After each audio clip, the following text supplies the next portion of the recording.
രാവ് പകലിനും പകല് രാവിനും ചേരുന്ന സന്ധ്യ അല്ലെങ്കിൽ ആ സന്ധി പോലെയാണിത്. അപ്പോൾ കുറേ ഗുണകരമായിരിക്കാം. ചിലർക്ക് ഓരോ ദശയുടെ ആദ്യ ഘട്ടമാണ് മോശമെങ്കിൽ പിന്നുള്ളത് ഘട്ടം മോശമാകണമെന്നില്ല. അവർ ആ വിദേശ രാജ്യത്ത് ഏതോ ഈ നമ്മുടെ ഭരണരംഗത്ത് ശോഭിക്കുമെന്ന് ജയിലിലാകാൻ സാധ്യതയുണ്ടെന്നൊക്കെ പറഞ്ഞത് അങ്ങനെ ജയിലിലായി. അപ്പോൾ അവരെന്നെ പിന്നെ വിളിച്ചിരുന്നു. ഇന്നേ വരെ അങ്ങനെ ഒരു കാര്യം ആർക്കും സംഭവിച്ചില്ല, പക്ഷേ ഇവർക്ക് മാത്രം അത് സംഭവിച്ചു, ഏറ്റവും ഗുണകരമായി എന്ന് പറയിപ്പിക്കുന്നതൊക്കെ ചെയ്യാറുണ്ട് കേതുവൊക്കെ. അപ്പോൾ അതിൽ തന്നെ ഓരോ അപഹാരങ്ങൾ വരുമ്പോൾ. സഞ്ജയൻ സർ, നമസ്കാരം. നമസ്കാരം. ABC മലയാളം ജ്യോതിഷത്തിലേക്ക് സ്വാഗതം. മനുഷ്യർ പലപ്പോഴും ഫേസ് ചെയ്യുന്ന ഒരു പ്രശ്നമാണ് ദശാസന്ധി. ഈ ദശാസന്ധി കാലത്ത് എങ്ങനെയാണ് ജ്യോതിഷപ്രകാരം മുൻകരുതൽ എടുക്കേണ്ടത്? എല്ലാ ദശയും ഇപ്പോൾ പൊതുവേ ആളുകൾക്ക് ധാരണയാണ് വ്യാഴത്തിൻ്റെ ദശ നല്ലതാണ്, ശുക്രൻ്റെ ദശ നല്ലതാണ്, ചന്ദ്രൻ്റെ ദശ നല്ലതാണ്, ഇങ്ങനെയൊക്കെ പറയും. പക്ഷേ ഓരോരുത്തരുടെയും ഗ്രഹനിലയെ അടിസ്ഥാനമാക്കി ശുഭഗ്രഹങ്ങളും അശുഭഗ്രഹങ്ങളും എങ്ങനെയാണ് അവരെ സ്വാധീനിച്ചിരിക്കുന്നത് നോക്കിക്കൊണ്ട് വേണം നമ്മൾ ദശാഫലത്തെക്കുറിച്ച് ചിന്തിക്കേണ്ടത്. അങ്ങനെ ദശാഫലത്തെക്കുറിച്ച് ചിന്തിക്കുമ്പോൾ തന്നെ നമ്മൾ അതിനൊരു ഭാഗിക്കണം, 3 or 4 ആയിട്ട് ഭാഗിച്ചു വയ്ക്കണം. ഇപ്പോൾ വ്യാഴം നന്നാൽ 16, വ്യാഴം 16 വർഷമാണല്ലോ. അപ്പോൾ 16 വർഷത്തെ വ്യാഴം, വ്യാഴത്തിന് അതിൻ്റെ 4 ഭാഗങ്ങളാക്കിയിട്ട് എടുത്തിട്ട് അതിൽ ഏത് ഭാഗങ്ങളൊക്കെ ആയിരിക്കും കൂടുതൽ ഗുണം, കൂടുതൽ ദോഷം എന്നിവയൊക്കെ നമ്മൾ നിർണ്ണയിക്കാനൊക്കും. അത്രയും സൂക്ഷ്മമായിട്ട് ഞാൻ ജാതകം എഴുതി കൊടുക്കുമായിരുന്നു. അതുകൊണ്ടാണ് എനിക്ക് ആ ഏരിയ കൂടുതൽ വശമായിട്ടുള്ളത്. അപ്പോൾ അത് വളരെ വിശാലമായൊരു ജാതകമാണ് ബുക്കാക്കി കൊടുക്കുമ്പോഴേ. ഇപ്പോൾ 4 ഭാഗങ്ങൾ, ഇപ്പോൾ രാഹുവിൻ്റെ ദശയിൽ ജനിച്ച ഒരാൾ, രാഹുവിൻ്റെ ദശ എന്ന് പറയുമ്പോൾ തിരുവാതിര, ചോതി, ചതയം എന്നീ നക്ഷത്രങ്ങൾ രാഹുവിൻ്റെ ദശയിലായിരിക്കുമല്ലോ ജനിക്കുന്നത്.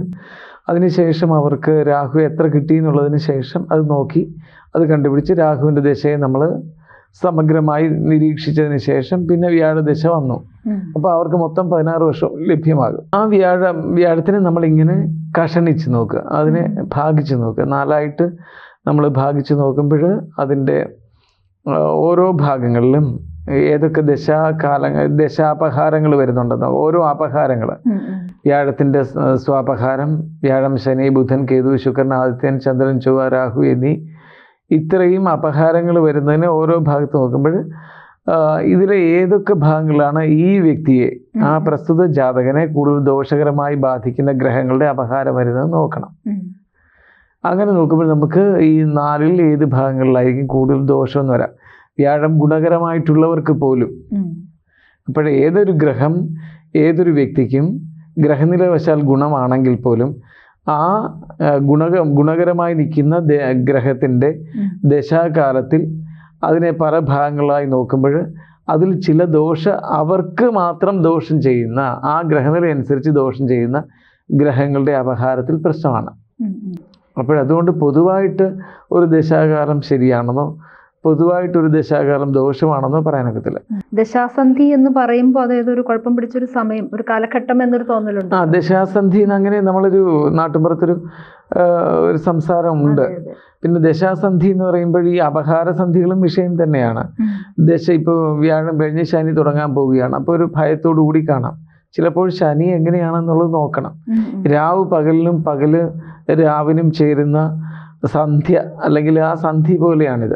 അപ്പോൾ കുറേ ഗുണകരമായിരിക്കാം. ചിലർക്ക് ഓരോ ദശയുടെ ആദ്യ ഘട്ടമാണ് മോശമെങ്കിൽ പിന്നുള്ളത് ഘട്ടം മോശമാകണമെന്നില്ല. ഇപ്പം ശുഭഗ്രഹത്തിൻ്റെ ദശാകാലം, ശുഭഗ്രഹം എന്ന് വെച്ചാൽ പൊതുവായിട്ട് ശുഭഗ്രഹം പാപഗ്രഹം എന്ന് പറയുന്നതല്ല, മറിച്ച് ഓരോ ജാതകൻ്റെയും ജാതകത്തിൽ ഏതൊക്കെ ഗ്രഹങ്ങളാണ് ശുഭഫലം നൽകുന്നത്, ദോഷഫലം നൽകുന്നതെന്ന് നമ്മൾ കൃത്യമായി നിരീക്ഷിച്ചറിഞ്ഞതിന് ശേഷം അതിൽ ശുഭഫലം നൽകുന്ന ഗ്രഹത്തിൻ്റെ ദശാകാലത്തിൽ തന്നെ ഏതൊക്കെ സമയം, ഏതൊക്കെ ഘട്ടത്തിലാണ് എപ്പോഴെങ്കിലും ദോഷം വരാൻ സാധ്യതയുള്ളതെന്ന് കണക്കാക്കിയിട്ട് അതും പറഞ്ഞു കൊടുക്കണം. ഇനിയും ഗ്രഹനിലയിൽ ദോഷം ചെയ്യുന്ന ഗ്രഹത്തിൻ്റെ ദശാകാലത്ത് നോക്കും. ഇപ്പോൾ ശുക്രൻ, എനിക്കൊക്കെയാണ് ശുക്രൻ നീചനാണ്. അപ്പോൾ ശുക്രൻ്റെ ആണെങ്കിൽ ശുക്രൻ്റെ ദശാകാലം എടുത്ത് നോക്കുമ്പോൾ ആ ദശയിൽ എവിടെയൊക്കെ വെച്ച് ഏതൊക്കെ തരത്തിൽ വരാം. അപ്പോൾ ഗ്രഹനിലയിൽ ദോഷം ചെയ്യുന്നത് ഏത് ശുഭഗ്രഹമെന്നോ പാപഗ്രഹമെന്നോ അവിടെ നമ്മൾ ആ വ്യാഖ്യാനം മാറ്റും. വ്യക്തിയുടെ ഗ്രഹനിലയുടെ ആഴമേറിയ ഭാവങ്ങളെല്ലാം നോക്കിക്കഴിയുമ്പോൾ അവർക്ക് ശുഭം ചെയ്യുന്നതെന്നോ ദോഷം ചെയ്തെന്നോ അശുഭം ചെയ്യുന്നതെന്നോ കണ്ടെത്തിയതിന് ശേഷം ആ അശുഭഗ്രഹത്തിൻ്റെയും ശുഭഗ്രഹത്തിൻ്റെയും ദശാകാലങ്ങളെ നമ്മൾ സൂക്ഷ്മമായിട്ട് അപഗ്രഥിച്ചിട്ട് അവ വിട്ടുമാറുന്ന സമയം വന്നുകൂടുന്ന സമയം വളരെ ശ്രദ്ധിക്കണം. ഒരു ദശ അടുത്ത ദശയിലേക്ക് മാറുന്നത്. അപ്പോൾ രണ്ട് ഘട്ടവും ഈ മൂലയും ആ മൂലയും ശ്രദ്ധിക്കണം. വ്യാഴം വിട്ട് ശനിയിലേക്ക് പോകുന്നു. അപ്പോൾ വ്യാഴത്തിൻ്റെ അവസാന ഘട്ടം, ശനിയുടെ ആരംഭഘട്ടം, ഇതൊക്കെ ശ്രദ്ധിക്കേണ്ടതുണ്ട്. അവിടെ കുറേ സൂക്ഷ്മമായിട്ട് നമ്മൾ അപഗ്രഥിച്ച് പറഞ്ഞു കൊടുക്കണം. അതിൽ ഗ്രഹനിലയിൽ ദോഷമായിട്ട് വരുന്ന ഗ്രഹങ്ങളുണ്ട്.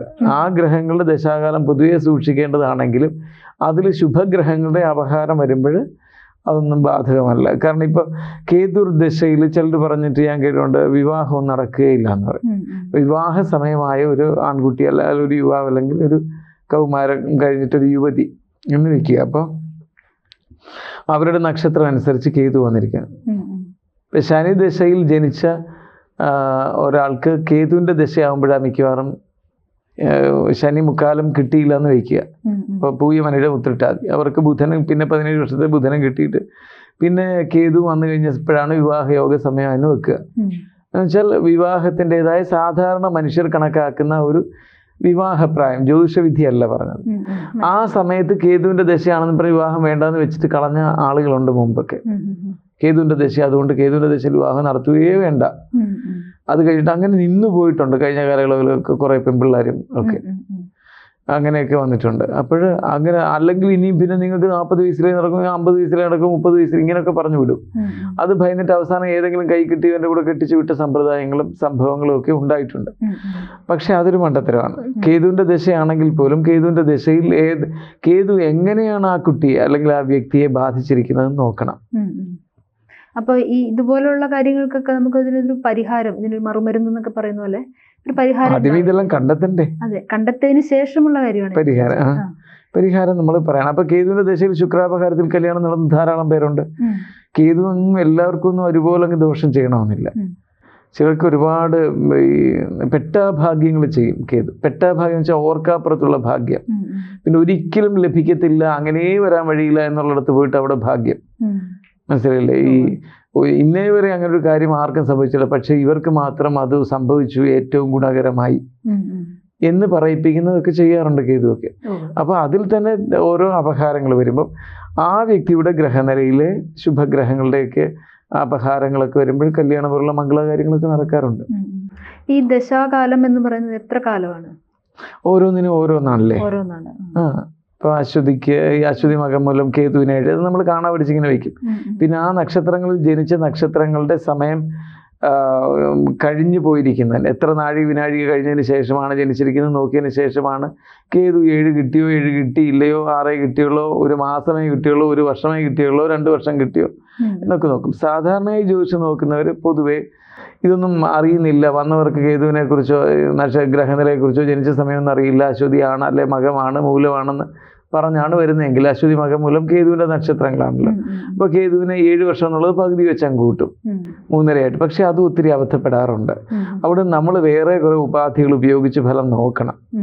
ഈ 3.5 വെച്ച് കൂട്ടി കുഴയാതെ ചിലപ്പോൾ 1 മാസം കൊണ്ടേ കേതു കഴിഞ്ഞിട്ട് പോയിട്ടുണ്ടെങ്കിലോ അല്ലെങ്കിൽ 10 ദിവസം കൊണ്ടേ കേതു കഴിഞ്ഞ് പോയിട്ടുണ്ടെങ്കിലോ വെറുതെ നമ്മൾ പിന്നെ ശുക്രനെയൊക്കെ വെച്ച് ഫലം കേതു ശുക്രൻ ആദിത്യൻ ചന്ദ്രനുള്ള അപഹാരം നോക്കുമ്പോൾ എല്ലാം കുഴപ്പമാകും.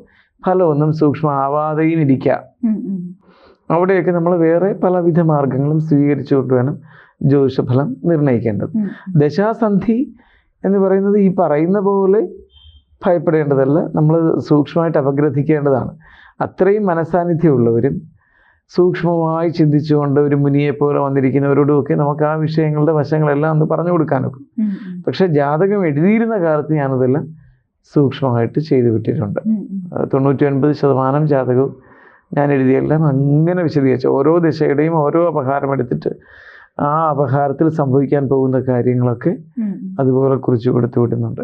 പക്ഷേ ഈ കാലഘട്ടത്തിൽ ചിലപ്പോൾ അപകടങ്ങൾ സംഭവിച്ചേക്കാം, അല്ലെങ്കിൽ അതുപോലെ രോഗങ്ങൾ വന്നേക്കാം. അപ്പൊ അങ്ങനെയൊക്കെയുള്ള കാര്യങ്ങൾ നേരത്തെ കൂട്ടി അറിയാൻ പറ്റുമല്ലോ. അപ്പൊ അതിന് നമ്മൾ എന്താണ് ചെയ്യേണ്ടത്? അതിന് 2-3 വശങ്ങളുണ്ട്. ഒന്ന് ഈ ജാതകം എഴുതിക്കുക, ഞാൻ എഴുതിയ ജാതകം ആ ജാതകം വായിക്കാണ്ടിരിക്കുക, അനുഭവത്തിൽ വരാനിരിക്കുന്നവരെ ഉടനെ കാണിക്കരുതെന്ന് പറയും. ഒന്നാമത് അതിനകത്തെ നെഗറ്റീവ് സൈഡെല്ലാം കൂടെ കണ്ടിട്ട് എനിക്ക് ഇങ്ങനെ തന്നെ വന്നു പോകുമെന്ന് മനസ്സിൽ ഉറപ്പിച്ചാൽ അത് കൂടുതൽ വരാം. അങ്ങനെ നമ്മളിൽ വെളുക്കാൻ തേച്ചത് പാണ്ടാവരുത്. ജ്യോതിഷം നോക്കുന്നത് വരാവുന്ന ദോഷങ്ങളെ അതിജീവിക്കാൻ വേണ്ടിയാണ്. പക്ഷേ ഇങ്ങനെ വരും എന്നും പറഞ്ഞ് ഭയന്നിരിക്കാതിരിക്കുക. അതിന് ആ കുട്ടിയോട് ഇത് വായിക്കരുത് അല്ലെങ്കിൽ അതിൻ്റെ കൈ കൊടുക്കരുതെന്ന് നമ്മൾ പറഞ്ഞിരിക്കും. ഞാനൊക്കെ എങ്ങനെയാണ് റെഡ് മാർക്ക് ഇട്ട് വിടും ദോഷം കൂടുതലുള്ള ഫലങ്ങൾക്ക്.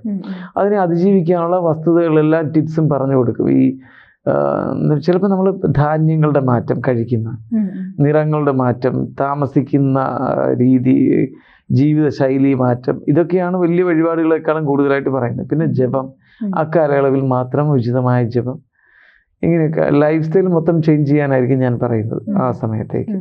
പിന്നെ നമ്മൾ നിറങ്ങൾ പോലും നമ്മളെ സ്വാധീനിക്കുന്നുണ്ടല്ലോ. ആ നിറങ്ങൾ പോലും ചില ഇപ്പോൾ ചൊവ്വയ്ക്ക് ഒത്തിരി പ്രാധാന്യമുള്ളവർ, ചൊവ്വയുടെ ബലം അങ്ങ് അത്യധികമുള്ളവർ ചുവപ്പിടുന്നത് ശകലം ശ്രദ്ധിക്കേണ്ടി വരും. അതുപോലെ ശനിയുടെ പ്രശ്നമുള്ളവർ ബ്ലാക്ക്, കറുപ്പ് നിറങ്ങൾ ഉപയോഗിക്കരുതെന്ന് പറയുന്നത് ഞാൻ കേട്ടിട്ടുണ്ട്. അങ്ങനെയുണ്ട് ചില അല്ല, നമുക്ക് ഏവർക്കും ചില നിറങ്ങളേ കൂടുതൽ ശോഭനീയമാവുകയുള്ളൂ. അപ്പോൾ അത് നമ്മളത് ശ്രദ്ധിച്ചുകൊണ്ട് വേണം അതൊക്കെ വേദിയിലൊക്കെ പോകാനും ഒക്കെ ചെയ്യേണ്ടത്. എനിക്ക് തന്നെയും കൂടുതൽ പ്രസൻസ് ഓഫ് മൈൻഡ് തരുന്നത്, പിന്നെ ബോധസൂക്ഷ്മത തരുന്നത്. ഇപ്പോൾ പ്രസൻസ് ഓഫ് മൈൻഡ് വരുമ്പോൾ ബോധസൂക്ഷ്മത വരണമെന്നില്ല, ബോധസൂക്ഷ്മത വരുമ്പോൾ പ്രസൻസ് ഓഫ് മൈൻഡ് വരണമെന്നില്ല. ഇത് രണ്ടും കൂടി എങ്ങനെ വരണം? ഏത് അന്തരീക്ഷം, ഏത് നിറം, ഇപ്പം മഞ്ഞുള്ള കാലാവസ്ഥയാണോ, മഴയുള്ള കാലാവസ്ഥയാണോ, മഴമേഘങ്ങൾ നിറഞ്ഞ കാലാവസ്ഥയാണോ, ഇളം ചൂടുള്ള കാലാവസ്ഥയാണോ, മഴയും വെയിലും കൂടി നിൽക്കുന്ന കാലാവസ്ഥയാണോ, ഇതിലൊക്കെ ഏതെങ്കിലുമൊക്കെ നമ്മളെ വളരെ സ്വാധീനിക്കുന്നുണ്ട്. പ്രഭാതം, പ്രദോഷം, മധ്യാഹ്നം, ഇവയിൽ ഏതാണ് നമ്മളെ കൂടുതൽ? ഇതൊക്കെ നമ്മൾ ഒരുപാട് പഠിച്ചു വയ്ക്കണം. അതിനനുസരിച്ച് വേണം നമ്മൾ ഓരോ വ്യക്തിഗത വിഷയങ്ങളിലും നമ്മൾ ഇടപെടും. നമ്മുടേതായ വിഷയങ്ങൾ നമ്മളിത് വളരെ പ്രാധാന്യം കൊടുത്തുകൊണ്ട് മുന്നോട്ട് നീങ്ങണം. എന്ന് പറഞ്ഞ് ഭയന്ന് എല്ലാത്തിൽ നിന്നും മാറി നിൽക്കണമെന്നല്ല.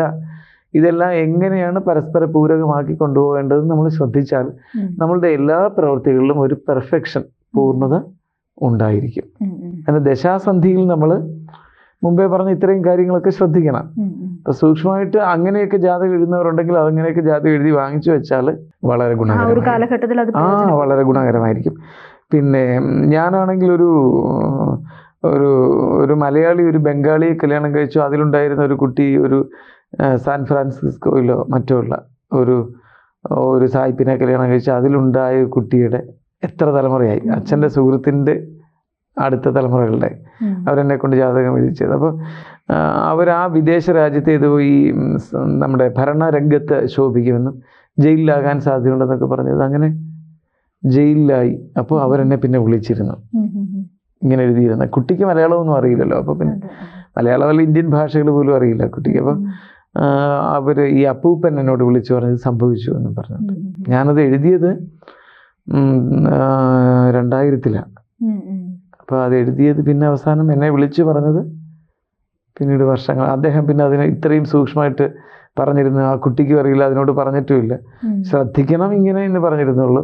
ഹോറോസ്കോപ്പിനെ കുറിച്ചൊന്നും വലിയ വിശ്വാസം ഇല്ലാത്തതുകൊണ്ടും മൂന്നാമത്തെ തലമുറയല്ലേ, അപ്പോൾ അവരുടെ കൾച്ചർ കുറേയും കൂടെ ഇന്നത്തെ ഭാഷയിൽ പറഞ്ഞാൽ പോസ്റ്റ് മോഡേൺ കൾച്ചർ ആയതുകൊണ്ടും അവർ സൂചിപ്പിച്ചിരുന്നത്. പക്ഷെ അങ്ങനെ വന്നപ്പോൾ ഇവർ സൂചിപ്പിച്ചു, അത് എന്നോട് പിന്നെ പറയുകയും ചെയ്തു. അപ്പം നമുക്കങ്ങനെ ഒരുപാട് ദശാസന്ധികളുടെ സൂക്ഷ്മത അങ്ങനെ എഴുതി വെച്ചിട്ട് നോക്കുക നല്ലത്. കാരണം ഒരു ജ്യോത്സ്യൻ്റെ അടുക്കൽ പെട്ടെന്ന് പോയാൽ അത് ഉണ്ടാവണമെന്നില്ല. അല്ലെങ്കിൽ അതുപോലെ മുനിയെ പോലെ ഇരിക്കുന്ന ഒരാളായിരിക്കണം. അങ്ങനെയുള്ളവരാരും ഇന്നുണ്ടാവണമെന്നുമില്ല. മനസ്സിലായി? എപ്പോഴും നമ്മൾ കൂടുതൽ കളർഫുള്ളായിട്ട് പെരുമാറാൻ ശ്രമിക്കുമ്പോൾ മുനിത്വം നമുക്കുണ്ടാവണമെന്നില്ല. അല്ലെങ്കിൽ നമ്മളൊരു ആംബിവേർട്ടായിരിക്കണം.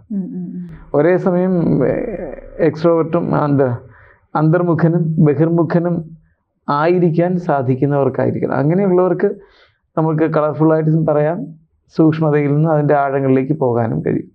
പക്ഷേ അതല്ലാത്തൊരു വ്യക്തികൾ എപ്പോഴും അന്തർമുഖരായിരിക്കണം. ഇത്തരം ഋഷിത്വത്തിൻ്റെതായ ബോധസൂക്ഷ്മതയുടേതായ അല്ലെങ്കിൽ ചിന്താ സൂക്ഷ്മതയുടേതായ വിഷയം കൈകാര്യം ചെയ്യും. നന്ദി സർ.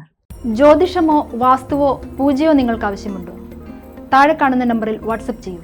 നിങ്ങൾ ചെയ്യേണ്ടത് ഇത്രമാത്രം: താഴെ കാണുന്ന നമ്പർ നിങ്ങളുടെ മൊബൈലിൽ സേവ് ചെയ്യൂ.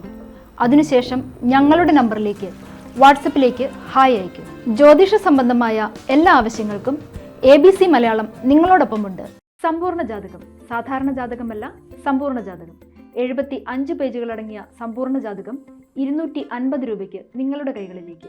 അതിനായി നിങ്ങൾ ചെയ്യേണ്ടത് ഇത്രമാത്രം: താഴെ കാണുന്ന നമ്പറിൽ ബന്ധപ്പെടുക. ജ്യോതിഷവുമായി ബന്ധപ്പെട്ട എല്ലാ വിശേഷങ്ങളും നിങ്ങളിലേക്കെത്താൻ ABC ജ്യോതിഷം സബ്സ്ക്രൈബ് ചെയ്യുക.